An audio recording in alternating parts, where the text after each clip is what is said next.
You think you can hide from us? You stole from this family! Evelyn screamed, eyes blazing with entitlement and rage. Marilyn Ward stood in the center of the Hollister mansion's marble foyer, her hands trembling as the Billionaire family circled her like hunters. She was 23, small, quiet, raised in South Carolina by her grandmother. Yet right now she felt 10 inches tall beneath their cold, wealthy eyes.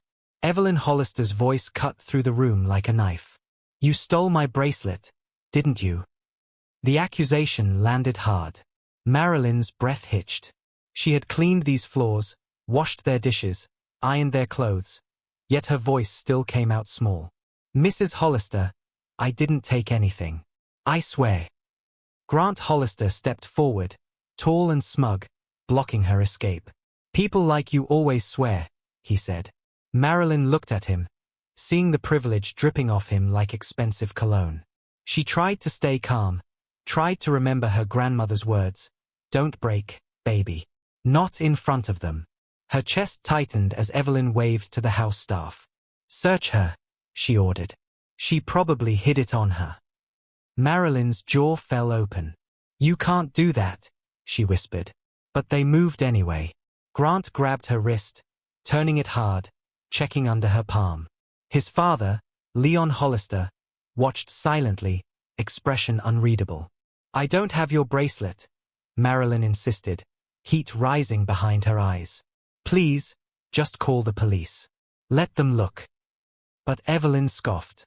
No, we don't need outsiders. We'll find the truth ourselves. Her lip curled.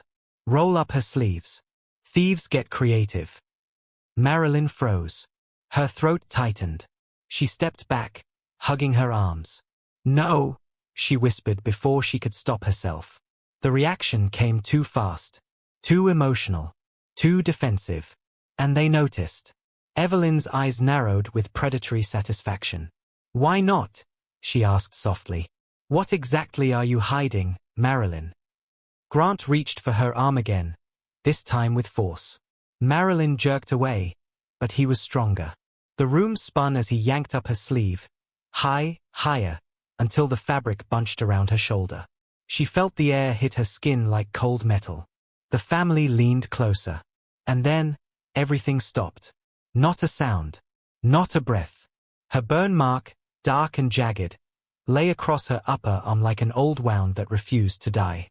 But what froze them wasn't the shape of the scar. It was the symbol inside it, faint but unmistakable. The Hollister Estate's old logo. Grant's mouth fell open. Evelyn staggered backward, her hand covering her lips. Even Leon's stone-cold expression cracked, his eyes widening in raw, unfiltered fear. The room felt too small, too heavy, as Marilyn's breath trembled in her chest. She wished she could hide the mark forever. But it was too late. Grant whispered, voice shaking, Mom, that's our brand. From the factory fire. Evelyn swallowed hard, face pale. Marilyn felt her heartbeat slam against her ribs. The memories rushed back, the flames, the screams, the guards. And suddenly, she knew. They recognized her. And they were terrified. For a moment, the mansion fell into a silence so thick Marilyn could hear her own heartbeat.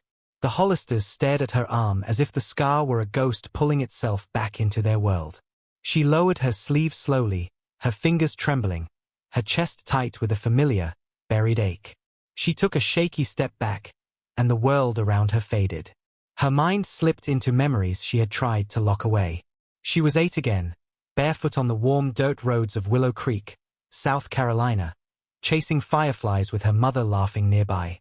Back then, life felt simple, even though her family never had much. Her grandmother, Alma, used to say, "Baby, you don't need to be rich to be loved." Alma had a soft voice, gentle hands, and a way of making their small wooden house feel bigger than any mansion Marilyn had ever cleaned. She remembered the smell of cornbread, gospel hymns on old radio static, and nights spent listening to Alma's stories while lightning bugs blinked outside their window. Life was hard, but it was theirs. Then came the fire. Not the Hollister fire, another one. The one that stole her parents.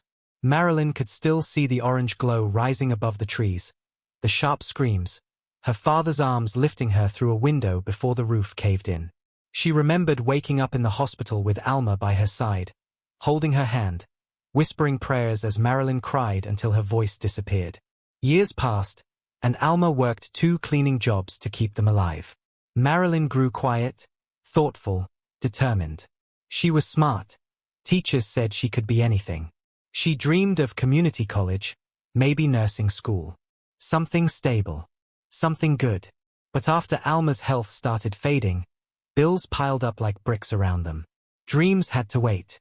Survival couldn't. That was when Marilyn applied for a job at the Hollister mansion. The ad said housekeeper needed. Good pay. It felt like an answer. Alma warned her, "Rich folks don't always see us, baby. Be careful." But Marilyn had hope. She needed the money for Alma's medicine. She told herself she could endure anything for a few months. At first, the mansion dazzled her. The gleaming floors, the sweeping staircase, the chandeliers sparkling like frozen stars. But the shine faded fast. The whispers, the looks, the quiet insults. They all built walls around her until she felt like a ghost cleaning rooms where she did not exist. Still, she stayed. She worked. She saved. But now, staring at the Hollisters' horrified faces, another memory slid into her mind like a knife. A different fire. A louder one.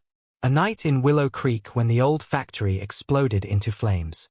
She had been near the road, watching in terror. She remembered guards shouting, grabbing people, branding someone. No, branding many. She gasped. Her knees weakened. The burn on her arm. That night, the guards. It was them. The Hollisters. Their guards. Their fire. Their mark. Her vision blurred as the truth punched through her chest. The scar she carried all her life wasn't an accident. It was their doing. The memory hit Marilyn with such force that the mansion around her disappeared. She was 8 again, standing barefoot on the dirt path outside Willow Creek. The night smelled like smoke long before she saw the flames. People yelled from the direction of the old Hollister cotton plant. Deep, panicked cries that made her small heart race. She remembered gripping her little flashlight, the one her father gave her before he died, and following the shouts. The air grew hotter as she ran. Sparks drifted across the sky like angry stars. When she reached the hill overlooking the factory, her breath caught. The entire left side of the building was burning, flames twisting upward like they were alive. Adults ran in every direction. Workers, neighbors, families who had been passing by. Some were coughing, others trying to pull people out. Marilyn saw a woman on her knees screaming for her son. She saw men trying to break windows with rocks, desperate to rescue whoever was trapped inside. But the guards came before anyone could help. Big, armed men in black uniforms stormed the area, pushing people back with their rifles. "Get off the property," they shouted. "Move, you filthy thieves." The words burned Marilyn's ears. She had never heard adults speak that way, not with so much hate it seemed to shake the ground. A man with a broken arm begged them for help. "My brother's still in there. Please." A guard slammed him to the dirt and kicked him. Marilyn froze in horror. She wanted to run, to hide, to scream, but her feet refused to move. The guards lined up, blocking anyone from reaching the burning factory. The fire crackled behind them, swallowing the building piece by piece. She remembered stepping back slowly, hoping no one would notice her. But one guard did. He spotted her tiny silhouette lit by flames. "Hey!" he barked. "Get over here." Before she could run, 2 guards grabbed her arms. She cried, kicking weakly, but they dragged her toward the clearing where several people were already kneeling with their hands behind their heads. "Another trespasser," a guard muttered. "These people never learn." Marilyn shook her head hard. "I wasn't trespassing," she sobbed. "I was just walking. I didn't do anything." But they didn't care. Her voice didn't matter. Her fear didn't matter. Her skin made her an enemy. One of the guards knelt beside a toolbox. He pulled out a metal rod glowing red at the tip, fresh from the burning building. The light reflected off his cold eyes. Marilyn didn't understand at first. She thought he was moving it away from her. Then he grabbed her arm. "Gotta mark the trespassers," he said, almost casually. She screamed. The metal touched her skin, searing it, burning deep into her flesh. The pain was bright and blinding. She thrashed, begging him to stop, but his grip tightened as the smell of burning skin filled the air. The symbol, the Hollister Estate logo, stamped onto her small arm. When he finally let go, she fell to the ground, sobbing, holding her trembling limb. The guard looked at the mark with satisfaction. "Now they'll know what you are," he said. The flames behind him roared louder. The night swallowed her cries. Marilyn remembered waking to the faint smell of rubbing alcohol and old wood. The world around her was dim, lit by a single lamp buzzing in the corner. She blinked slowly. She wasn't outside, and she wasn't at home. She was lying on a narrow cot in the basement of St. Willow Church, wrapped in a thin blanket. Her arm throbbed with a deep, burning ache. A soft voice whispered, "She's awake." Marilyn turned her head and saw a group of volunteers, older women and a tired-looking man, standing near her. Their faces were lined with worry. She tried to sit up, but pain shot through her arm. "Hush now," a gray-haired woman murmured, guiding her back down. "You're safe here, baby. Just rest." Marilyn felt tears well at the corners of her eyes. Safe. It was the first time she'd heard that word since the fire. But even at 8 years old, she sensed fear in the room. Fear that had nothing to do with her injury. They treated her gently. They cleaned the burn, wrapped her arm, fed her soup that tasted like home, and sang soft hymns when she couldn't sleep. But whenever she asked what happened, the room went quiet. The adults traded uneasy glances, and someone would change the subject. Even at her age, Marilyn understood the silence meant danger. As days passed, she learned bits and pieces. The church had secretly sheltered others from the fire, families bruised by guards, workers beaten for trying to escape the flames. Some vanished.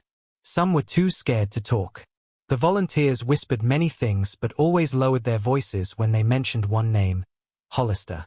Marilyn overheard one man saying, "If they know we're treating kids who got hurt on their land, we're finished." Another woman replied, "We can't let them silence these children too." Their fear hovered like smoke. It settled into Marilyn's heart and stayed there. Weeks later, Alma arrived, rushing down the church steps with tears streaming. She pulled Marilyn into her arms, holding her like she'd never let go. The volunteers warned her to keep quiet, for the child's safety, for your safety. No police report. No complaint. Nothing that could trace the injury back to the Hollisters. Alma agreed, even though it broke her spirit. Years passed. Marilyn tried to forget. But she carried the scar. She carried the nightmares. She carried the memory of the guard's voice saying, "Now they'll know what you are." And every time kids at school asked why her arm looked burned, she made up stories. Kitchen accidents, climbing trees, anything but the truth. One afternoon, when Marilyn was 12, she visited the church clinic again with Alma. A retired volunteer nurse named Mrs. Rose spotted her and gently touched her shoulder. Her eyes softened with something between guilt and anger. "You were just a child," she whispered. "None of that should have happened to you." Marilyn swallowed hard. Why did they do it? Why did the guards hurt us? Mrs. Rose's voice trembled as she answered. "They said the fire was started by black thieves. That branding folks like you would make the story believable." She paused, eyes wet. But they lied. They did it to protect the Hollisters. The room seemed to tilt. Marilyn felt her breath stop. Those words carved themselves into her memory, sharp as the burn on her arm. By the time Marilyn turned 23, life had worn her thin. Alma's health had begun to slip in ways that scared her. Tired breaths, shaking hands, pills she could barely afford. Marilyn worked at a diner, cleaned homes on weekends, and still the bills stacked like bricks she couldn't climb over. Every night she prayed for a break, something big enough to keep Alma alive. One morning, while waiting for the bus, she noticed a job flyer taped crookedly to the stop sign. Housekeeper needed, Hollister Estate, good pay, immediate start. Her stomach tightened. The name stabbed through her, sharp and cold. Hollister. The same family tied to the fire she'd tried to forget. But Alma needed her. The medicine alone cost more than Marilyn made in a week. She stared at the flyer for a long time, hearing Alma's soft voice in her memory. Baby, don't let your fear decide your future. She tore the paper off the pole and folded it into her pocket, whispering, "This is for you, Grandma." She hid her scar beneath a long-sleeved blouse and braided her hair neatly before knocking on the mansion's massive front door. The place looked like it had swallowed 100 stories. Too big, too polished, too cold. When the door opened, Evelyn Hollister appeared, tall and severe, her silver necklace sparkling like ice around her neck. Evelyn looked Marilyn up and down as if checking for dust. "Experience?" she asked sharply. "Yes, Marilyn answered. "I've cleaned homes and restaurants for years." "And background?" "Clean." Evelyn didn't smile, didn't blink. "We expect perfection here. Don't bring personal drama into this house." Marilyn kept her face calm, but her palms sweated. "Yes, I understand." Grant Hollister ambled down the staircase at that moment. Adjusting his watch like time only mattered because he owned it. "New girl?" he asked his mother, smirking. His eyes scanned Marilyn, slow and disrespectful. "She looks nervous." Marilyn straightened. "Just ready to work, sir." Grant gave a lazy laugh. "We'll see." She accepted the job because she had no choice. The pay was good. The hours were long. The family was cold. Each day she cleaned rooms filled with wealth she would never touch. Gold-framed mirrors, velvet curtains, wine shelves taller than she was. She kept her head down. She didn't speak unless spoken to. She hid her scar like it was a sin. But the mansion had thin walls. And the Hollisters had loud opinions. One night, while dusting the hallway outside the dining room, Marilyn heard their voices drifting through the cracked door. Grant was laughing. Evelyn chimed in, her tone sharp and amused. "Do you remember those workers from the old fire? The ones who kept complaining?" Grant snorted. "Half of them probably died anyway. Saved us trouble." Evelyn laughed again, softer but colder.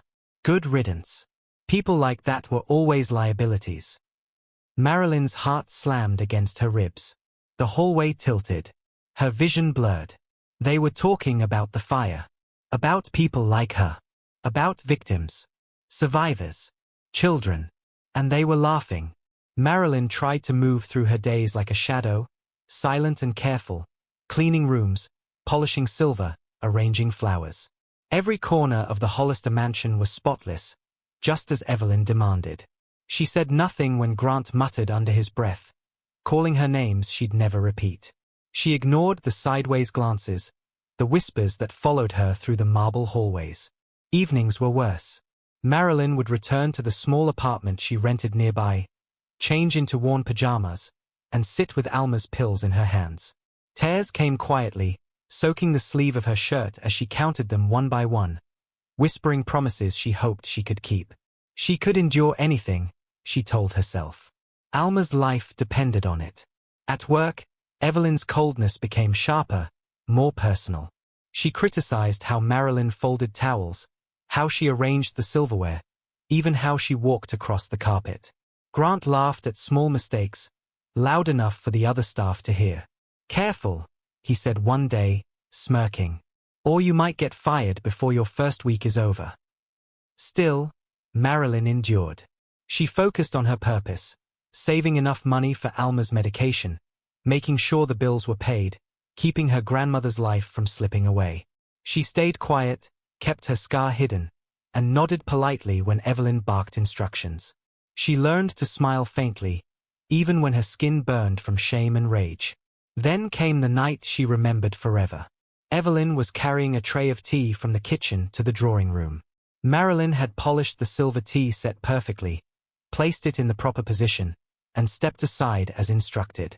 But Evelyn, as she walked past, accidentally tipped the tray. Hot tea spilled across Marilyn's forearm, burning her skin. "Watch where you're standing." Evelyn snapped. The staff gasped, and some rushed forward, but Evelyn waved them back.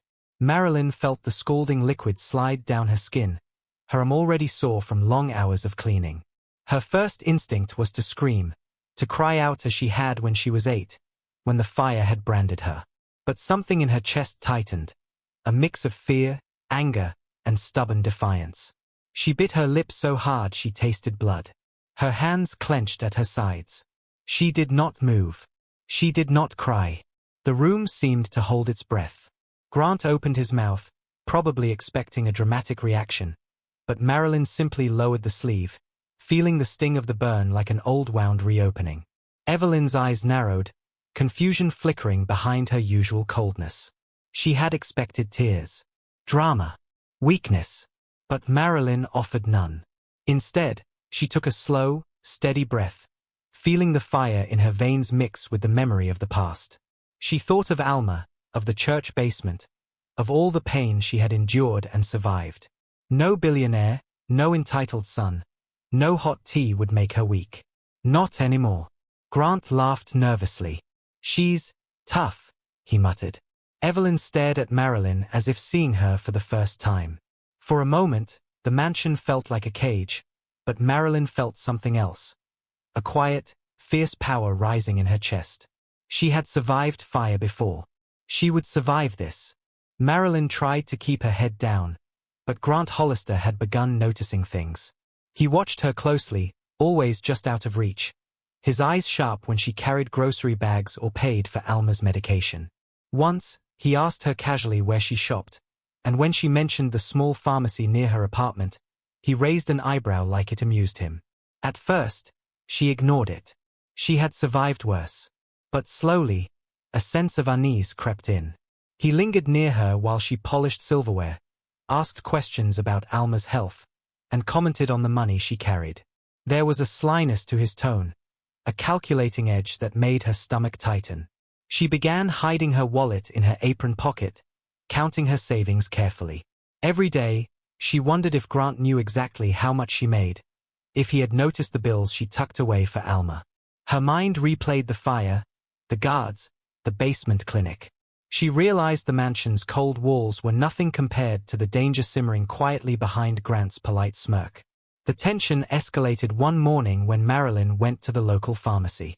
She bought Alma's medication, keeping the transaction as discreet as possible. On her way back, she felt eyes on her.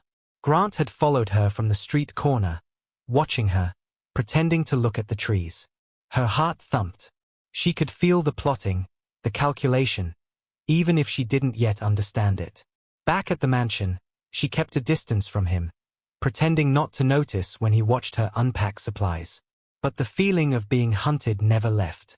She moved faster, spoke less, smiled faintly. Every glance in the mirror reminded her of her scar, the past, and the fire that had made her a survivor. She knew instinctively, Grant had a plan, and she was in it. Then, the storm broke. It was a Friday afternoon, just before the family's lavish dinner.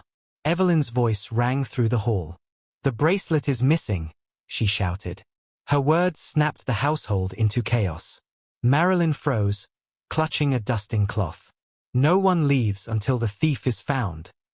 Grant barked. He slammed the doors shut, locking the mansion tight. Every exit was blocked. Staff froze in panic. The chandelier's crystals sparkled over the tense scene, turning the room into a hall of mirrors reflecting fear and suspicion. Marilyn felt the walls close in. Her stomach churned. She had done nothing wrong, yet all eyes turned toward her. She searched her mind for calm, for logic, for proof of innocence. The past fires, the church basement, the scar on her arm, nothing mattered now. This was immediate. This was terrifying. The family's accusations grew louder, their movements sharper. Marilyn backed toward the staircase, trying to stay out of reach, but Grant's eyes followed every step. Evelyn sneered, pointing at her like a judge ready to sentence. "You've been here long enough. You know how things work. Where is it, Marilyn?" Her heart hammered against her ribs. She wanted to scream, to cry, to bolt, but the doors were locked. The mansion had become a cage. The Hollister mansion felt smaller than ever as chaos filled the air. Staff moved nervously, eyes darting, whispers bouncing off the walls. Marilyn stood frozen, clutching the cleaning cloth in her hands, heart thudding like a drum. Her mind raced. She had never been accused like this before. Not in her life, not even after the fire. Grant lunged forward first, yanking open her small bag. Everything tumbled out. A few pens, Alma's prescription bottle, a folded blouse, a notebook. He scoffed, flipping through the pages. "Nothing here," he said, clearly disappointed. He smirked at his mother, as if to say the game was almost over. Marilyn swallowed hard, her throat dry. "Please, call the police," she pleaded, voice trembling but clear. "I didn't take anything. I can prove it." Her words were like feathers in a storm. Ignored, brushed aside. Evelyn waved her off, sharp and commanding. "We don't need outsiders. We'll find the truth ourselves." Next came her pockets. Grant emptied them quickly, laughter bubbling out of him in spite of the tension. "Not even a clue," he muttered, glancing at Evelyn. She tapped her fingers against the tray she had dropped earlier, eyes narrowing, lips pressed tight. Her patience was thinning, and her imagination darkened with cruel intent. They moved to her locker. Marilyn's hands gripped the edges as they yanked open the small metal door. Clothes fell out, folded neatly but now tossed across the floor. Still nothing. Marilyn's stomach twisted. Her pulse pounded so hard she feared they could hear it. "Please," she said again, louder this time. "I swear, I have nothing. You can't accuse me of this without proof." Her voice shook, but she held her ground, refusing to back down despite the fear bubbling inside. Evelyn stepped closer, her face cold as marble. "Oh, we'll find it," she said, a quiet menace in her tone. "We always do." Her eyes flicked to Marilyn's arms. The tension in the room grew thick, almost suffocating. Staff glanced nervously at one another, sensing the storm that was about to break. Grant leaned against the wall, smirking, as if he were watching a performance he had staged perfectly. "Maybe it's hiding somewhere obvious," he muttered. Marilyn's fists clenched at her sides. She refused to let them see her fear. "Not again." Evelyn's voice snapped, cutting through the room like glass. "Enough." She pointed at Marilyn. "Roll up your sleeves." Her order was sharp, precise, leaving no room for argument. The staff froze, some looking away, unwilling to watch what they knew was about to happen. Marilyn's stomach lurched. She took a step back, but Evelyn's glare pinned her in place. "We know you're hiding something," Evelyn said. "I can feel it. Now show me. Everything." The mansion seemed to hold its breath. The chandeliers glittered overhead, mocking her. Marilyn's eyes darted between Evelyn's hard stare and Grant's amused grin. Her heart pounded, fear and defiance colliding in a storm. This was it. She could no longer hide. Marilyn's fingers clenched at the edge of her sleeve as Evelyn's grip tightened, yanking it higher. Her arm was exposed to the cold air of the mansion, and for a heartbeat, everything slowed. The polished floors, the chandeliers, the gold-framed portraits, they all blurred around her. All that remained was her arm and the scar that had haunted her life. The room went still. Silence slammed down like a weight. Every eye was locked on her arm. The burn mark stretched from her shoulder down to her forearm, jagged and dark. But the shape, it was unmistakable. The Hollister Estate logo, burned into her flesh so long ago, stared back at them. Marilyn trembled. Her mind flashed back to that night, 8 years old, gripping the dirt, smoke filling her lungs, screams echoing as the guards forced her to kneel. She felt the sting of the branding rod, smelled the acrid burn, remembered the searing heat that had branded her forever. Evelyn's hand froze in midair, the color draining from her face. Grant's smirk disappeared, replaced by a sharp, sudden panic. Leon, the patriarch, stiffened, his hands gripping the arms of his chair. Even the staff, who had seen their share of the family's cruelty, gasped and took half steps back, unsure of what they were witnessing. Marilyn swallowed hard. The room felt heavy, each heartbeat like a drum echoing in her chest.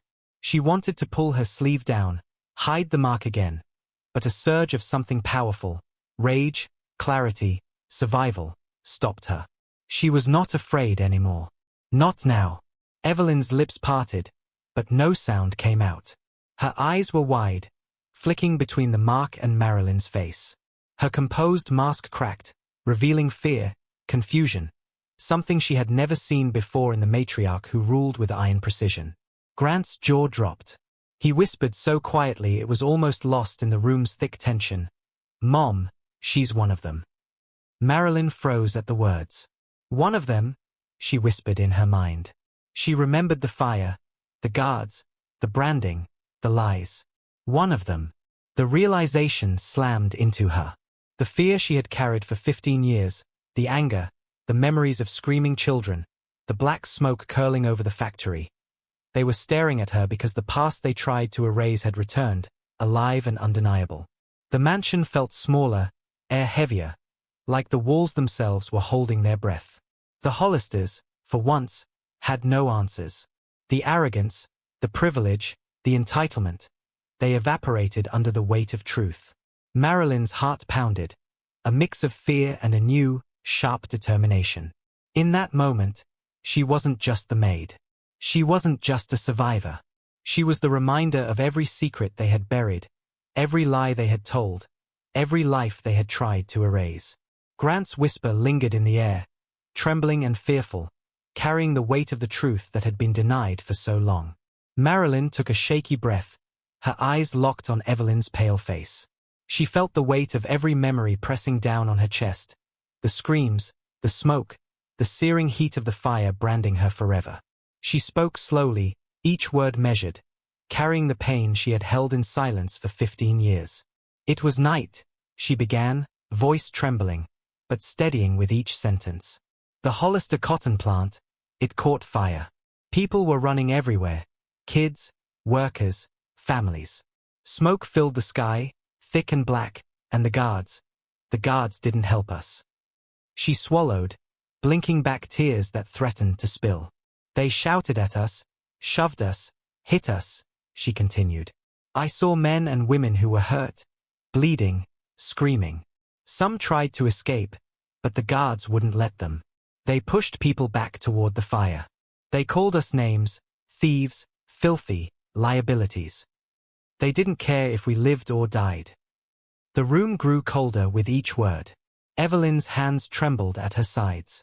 Grant looked pale, his confident mask crumbling. Leon's jaw tightened, but he said nothing. The family who had always commanded every room now sat frozen, powerless against the truth spilling from Marilyn's lips. Marilyn's eyes welled as she described the branding. "One of the guards caught me. I was 8. He told me I needed to be marked, so everyone would know I was one of the trespassers. He burned your logo into my arm. The pain. I can still feel it." She raised her arm slightly, showing them the scar once more. Evelyn's lips parted, but no words came. She paused, taking a long, shuddering breath. The mansion's silence pressed against her like a weight. "You thought no one would remember, no one would survive," she said, her voice stronger now. "But I did." Her hands shook as she continued. "That night, I wasn't the only child. There were others, children, teenagers, just like me, burned by the fire. Some of them died trying to escape the guards. You never told anyone. You blamed it on unknown trespassers." Marilyn's words hung in the air. The chandelier above flickered in the sudden tension, casting fractured light across the room. The family's faces were drained of color, eyes wide with shock. Grant's confident smirk had vanished completely, replaced with a dawning horror. Evelyn's shoulders sagged, and Leon's usually firm stance wavered. "I remember their screams," Marilyn whispered, her voice cracking. "I remember the heat. I remember thinking I might die, and nobody would care. Nobody would even know our names." She paused, letting the silence settle. Every eye in the room was on her, trapped in the weight of a truth they had tried to bury. The air was heavy with guilt, fear, and disbelief. Marilyn had spoken.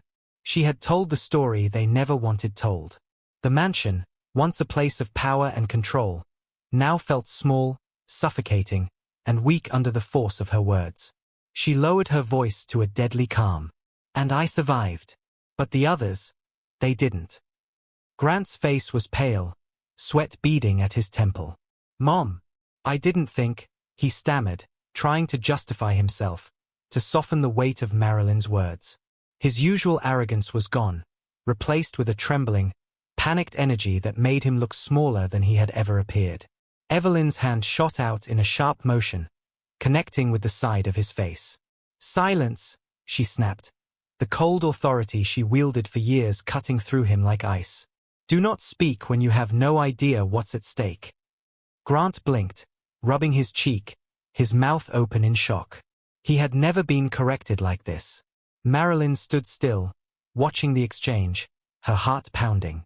The air between them felt taut, as if every word, every gesture could snap it.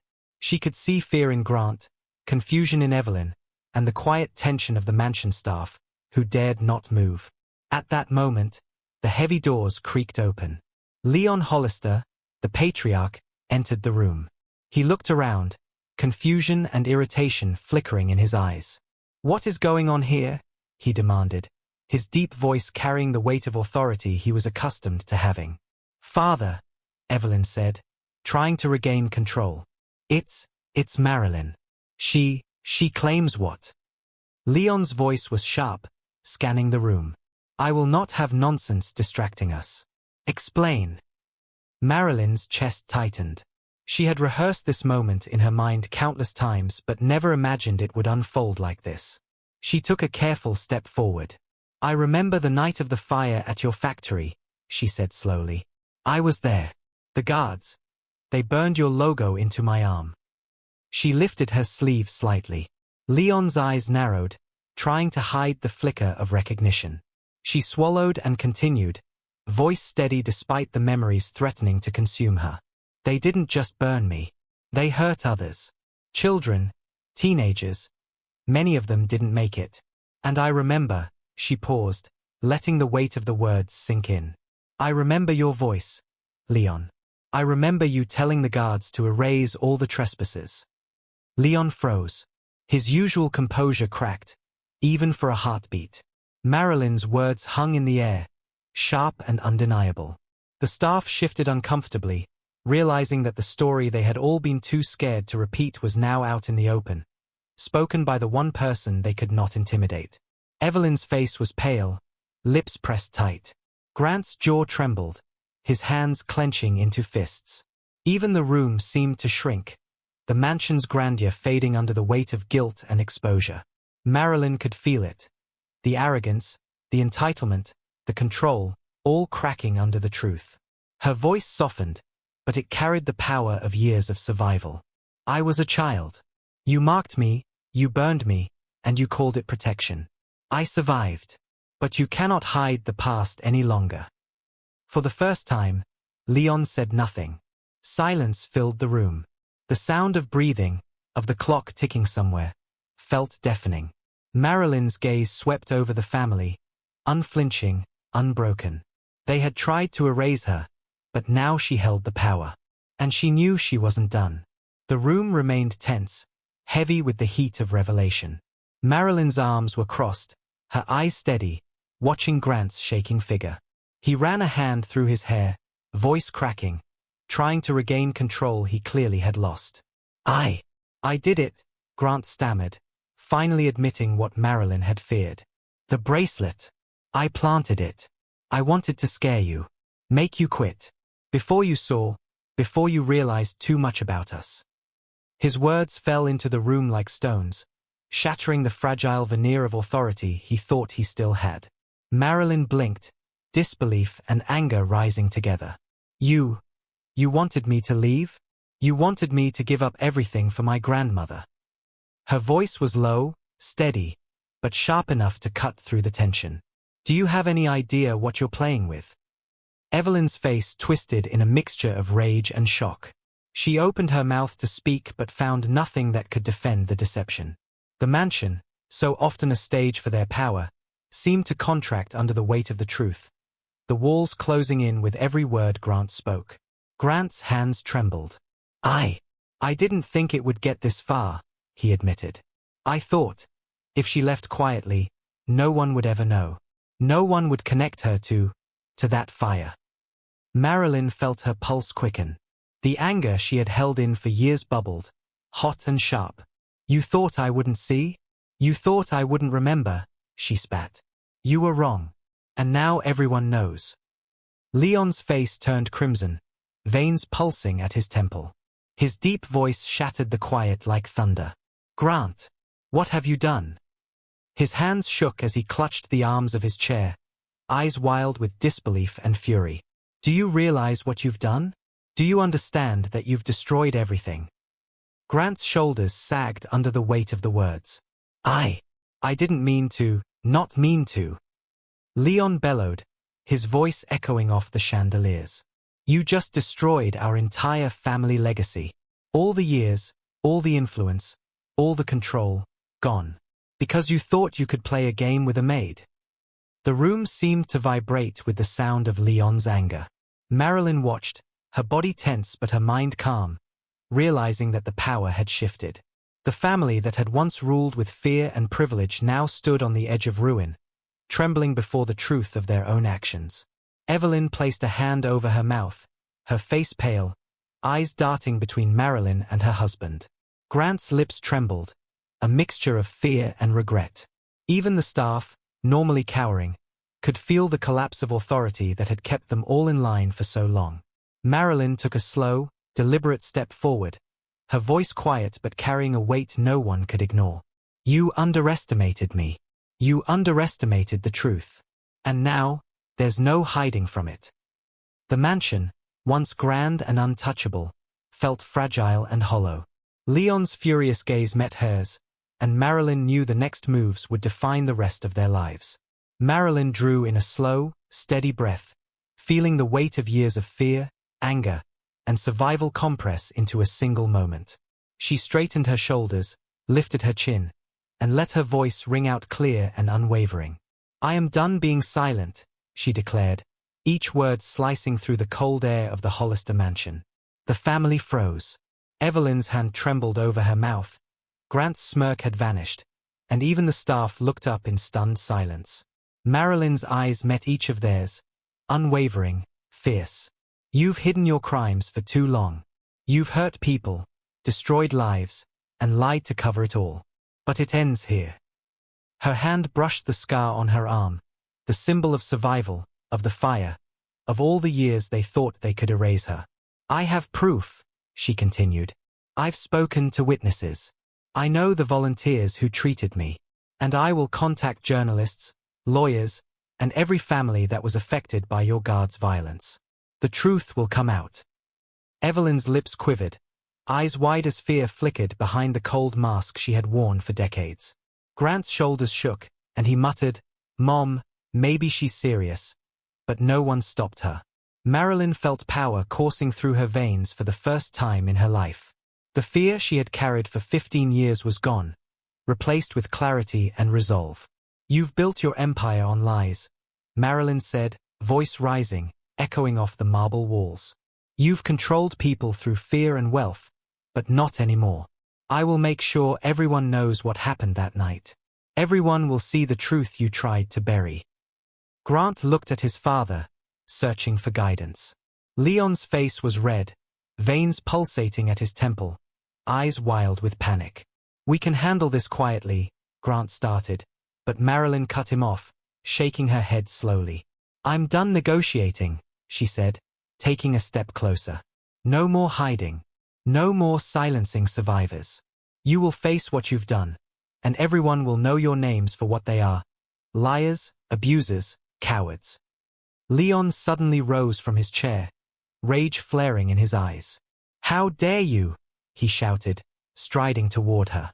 His hand shot out, gripping her arm aggressively, shaking her as if to assert control. You cannot threaten. Before he could finish, his body stiffened, eyes wide with shock. His grip faltered. Marilyn's heart raced as she realized something was wrong. Leon's knees buckled, and with a loud, shocking thud, he collapsed onto the marble floor. Evelyn screamed, rushing forward. Grant froze, disbelief etched across his face. The mansion erupted into chaos, the grandeur of the room collapsing under the sudden, violent reality of the moment. Marilyn stepped back, her chest heaving, adrenaline surging. She had never intended for this, but the power shift was undeniable. The patriarch of the family who had haunted her life, who had ordered guards to burn children and hide the truth, was suddenly powerless before her. Marilyn's mind raced. She had taken control with her words, and now, even the man who had tried to dominate her physically was no longer a threat. The mansion felt smaller, the walls tighter, and yet she felt larger than she had ever been in her life. The mansion erupted into chaos. Evelyn shrieked, rushing to Leon's side, her pearls bouncing against her chest as she muttered frantic instructions. Grant, pale and panicked, fumbled for his phone. "We need an ambulance," he shouted, his voice cracking. But Evelyn's hand shot out, slapping it away. "No," she barked, her tone sharp and commanding. "Call security. Private security. We cannot let the public, no one outside this house, know anything." She waved her fingers at the staff, who froze like deer in headlights. Marilyn felt her pulse surge. She had anticipated that reaction. She had prepared for this. While Evelyn argued with Grant, Marilyn inched toward the kitchen, heart pounding, mind focused. She knew she had to act fast. The mansion's private security would follow orders, silence the story, and cover up every mark, every bruise, every scar. She couldn't let them. Not now. She picked up the kitchen phone, trembling slightly but keeping her voice calm. Her hands shook as she dialed 911, speaking quickly but clearly. "This is Marilyn Jones.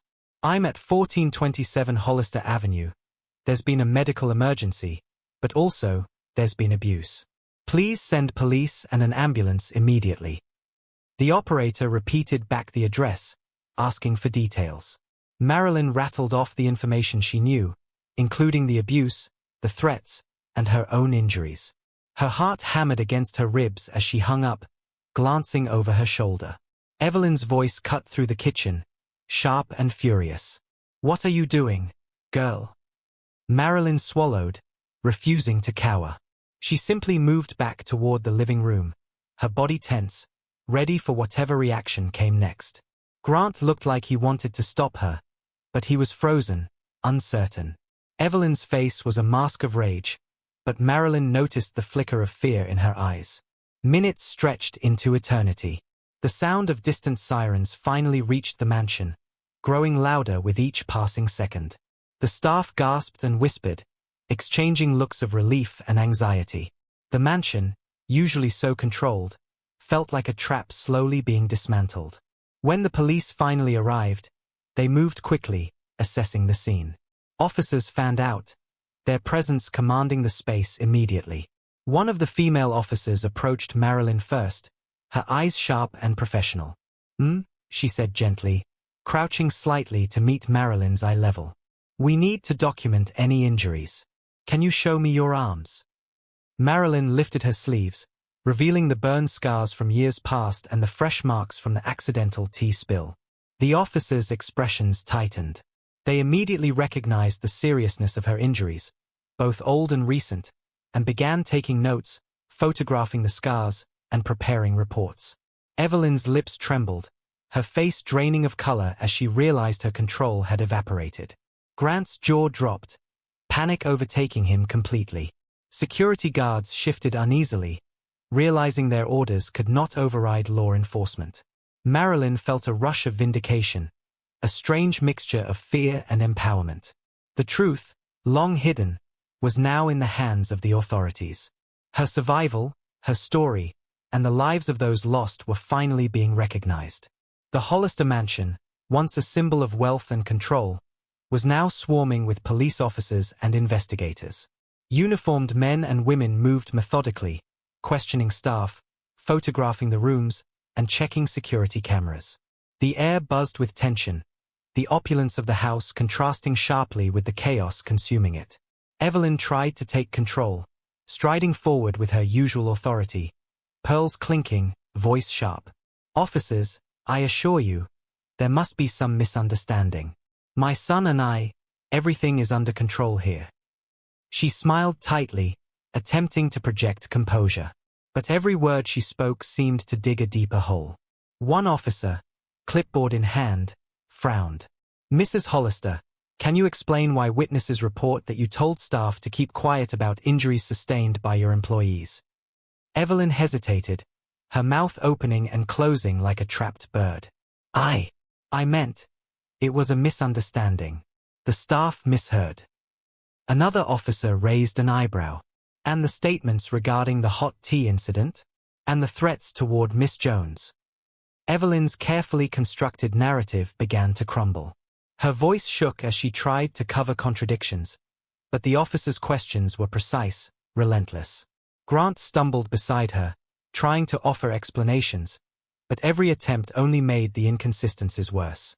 Marilyn watched quietly from across the room, her chest tight but her mind focused. She saw the family unravel before her eyes.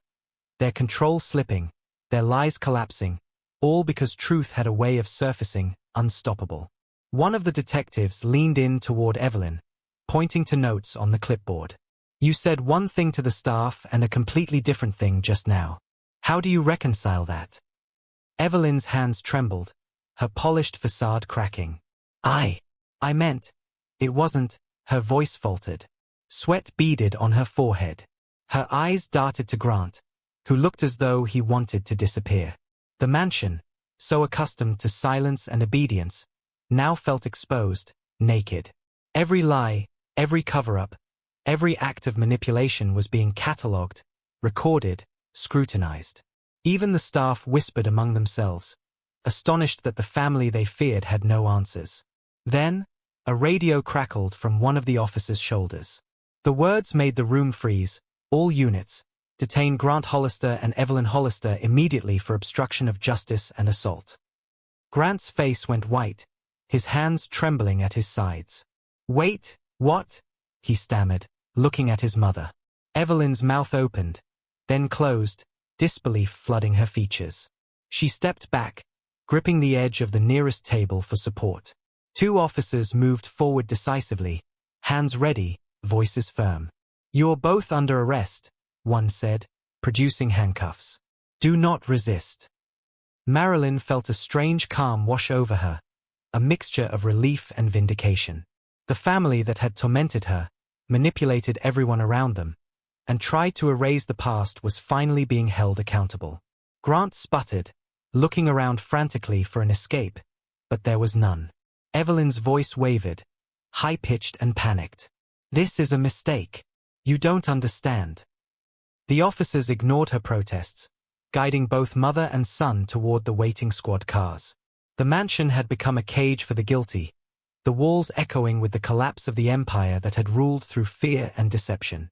Marilyn straightened, shoulders back, feeling the power of truth settle around her. Justice, long delayed, was finally beginning. Marilyn stepped into the quiet of the small guest room, shutting the door behind her. The mansion's chaos, the shouting, the flashing cameras, the police radios, faded into the background. Her hands shook as she fumbled for her phone, dialing a number she hadn't called in years. Pastor Davis? She whispered when the voice came through. The warmth in his tone wrapped around her like a soft blanket. Marilyn, child, is that you? Tears welled up instantly. She hadn't cried like this in years.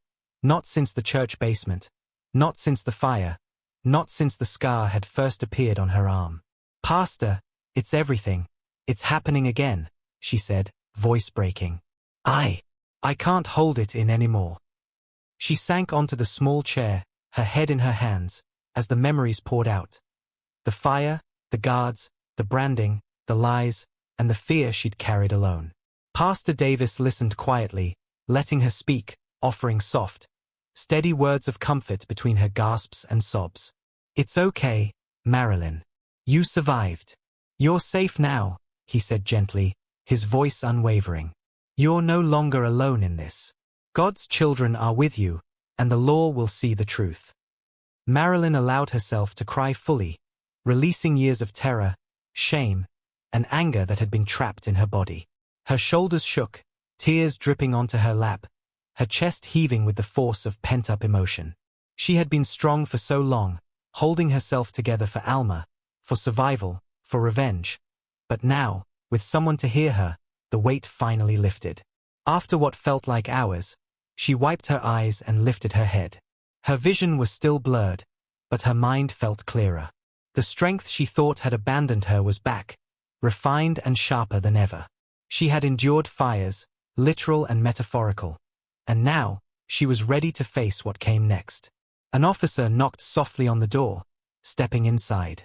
"Miss Jones," he said, voice gentle but firm. "I just want to make sure you're okay. You're safe here. We'll protect you. The family can no longer threaten you. Everything is being handled." Marilyn nodded, feeling a strange calm settle over her. "Thank you," she whispered, still shaky, but no longer terrified. She could feel her own power returning, her survival not just physical, but emotional and legal. The officer gave her a small, encouraging smile.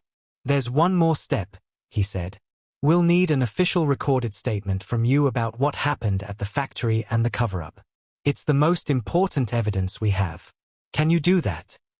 Marilyn took a deep breath, lifting her chin. Her scarred arm was still visible, but she didn't flinch. She felt the fire inside her, the pain, the anger, the memories, and she converted it into strength. "Yes," she said, voice steady. "I'll tell everything. No more hiding, no more silence. It's time the truth comes out." The officer nodded, respect in his eyes. Marilyn's heart pounded, but not with fear anymore. It was anticipation, courage, and resolve. She was ready. The mansion, the family, the secrets, they were about to be exposed fully. The day began quietly, almost deceptively. Outside the mansion, the hum of traffic went unnoticed by the officers and investigators who had begun digging into the Hollisters' past. Marilyn sat in a small room, hands folded, trying to calm the tremor in her fingers. She had given her statement, each word precise, each memory relived with painful clarity. Within hours, detectives had reopened the decades-old case of the factory fire. Files that had long gathered dust were pulled from archives, statements re-examined, and photographs analyzed with new scrutiny. Every detail Marilyn had provided gave investigators new leads. Soon, former workers began to come forward. Some had been too afraid to speak, others had been ignored. Now, emboldened by the law and by Marilyn's courage, they shared stories of abuse, neglect, and threats from the Hollister guards. They spoke of children and adults being pushed into dangerous situations, injuries concealed, and cries for help silenced. Marilyn listened quietly, her heart heavy. Some of the workers described what she had endured, the smoke, the screams, the branded arms, the chaos, but others revealed horrors she had never witnessed. The stories piled up, each testimony a brick in the wall of truth against the Hollisters' empire. The media caught wind quickly. Newspaper headlines erupted across the city. Billionaire family accused in decades-old fire cover-up. Survivor reveals abuse by wealthy family's guards. Hollister empire faces allegations of violence and lies. Social media exploded. Videos of Marilyn's interview circulating, comments of shock, outrage, and solidarity flooding the platforms. Inside the mansion, panic simmered. Evelyn tried to dictate statements to security, but reporters and officers were already inside.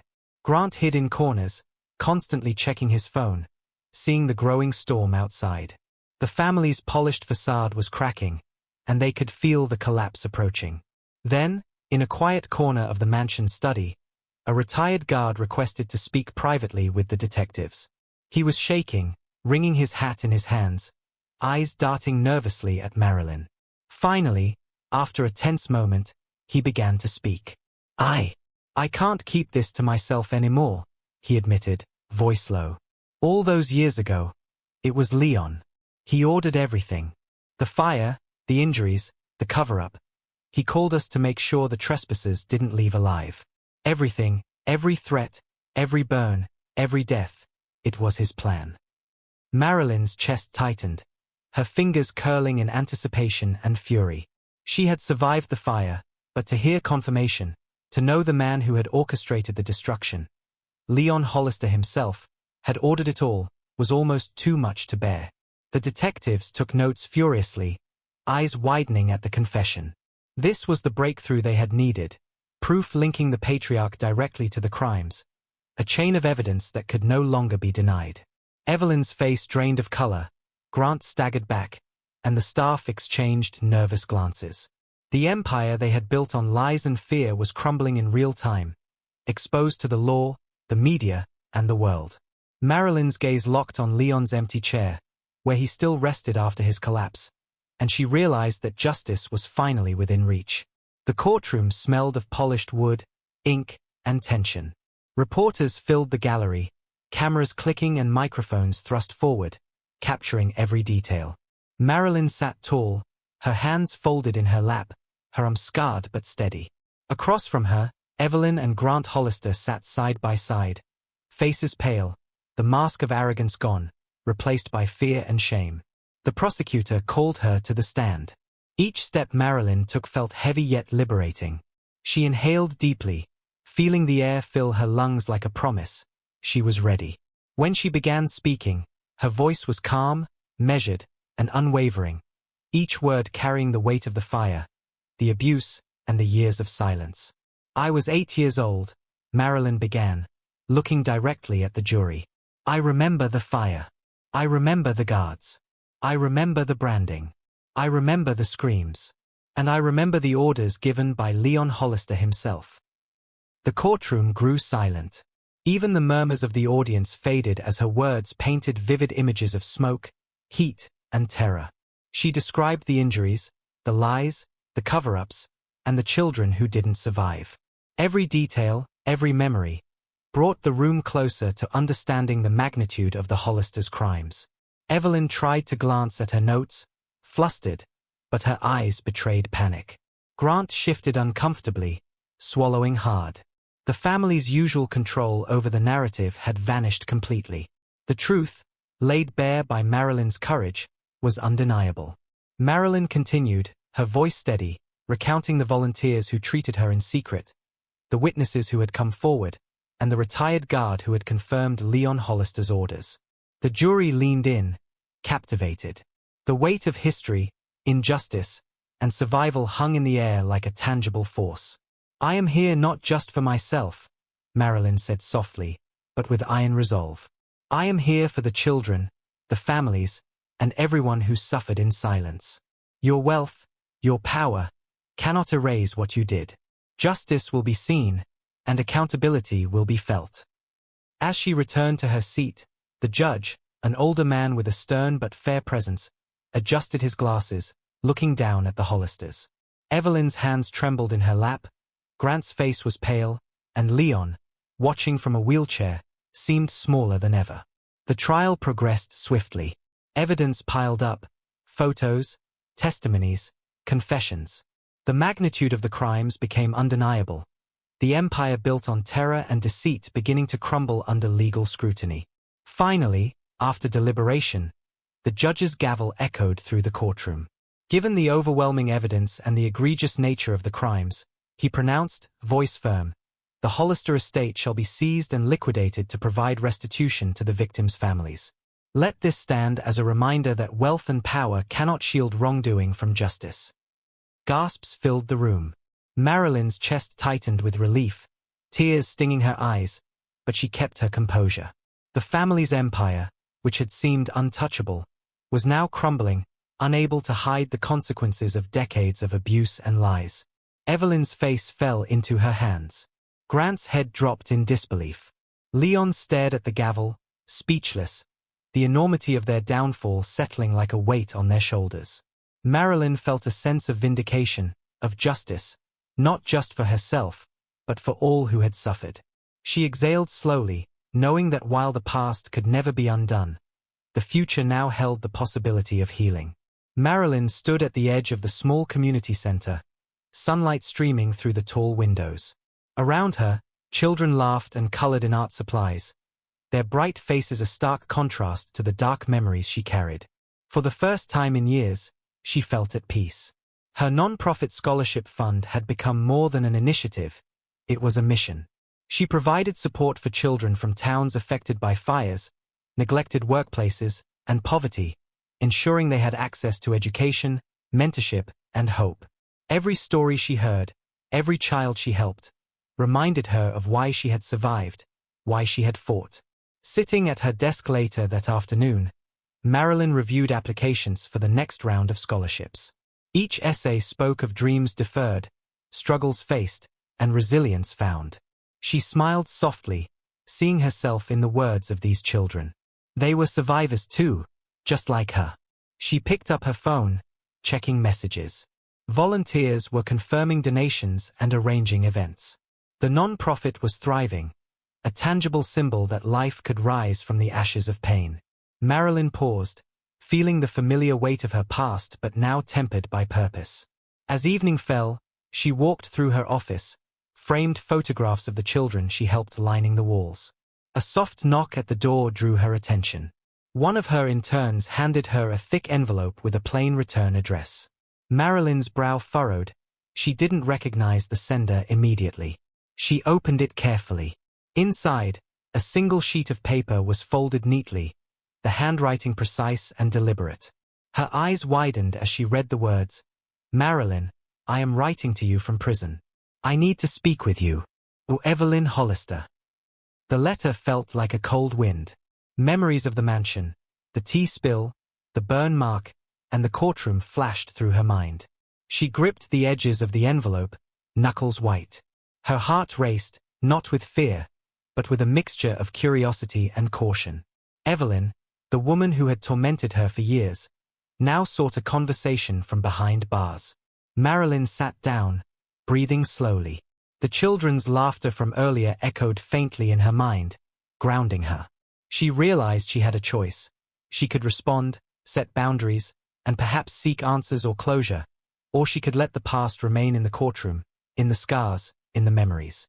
Her hands smoothed the envelope, and a faint smile crossed her face. She had survived worse.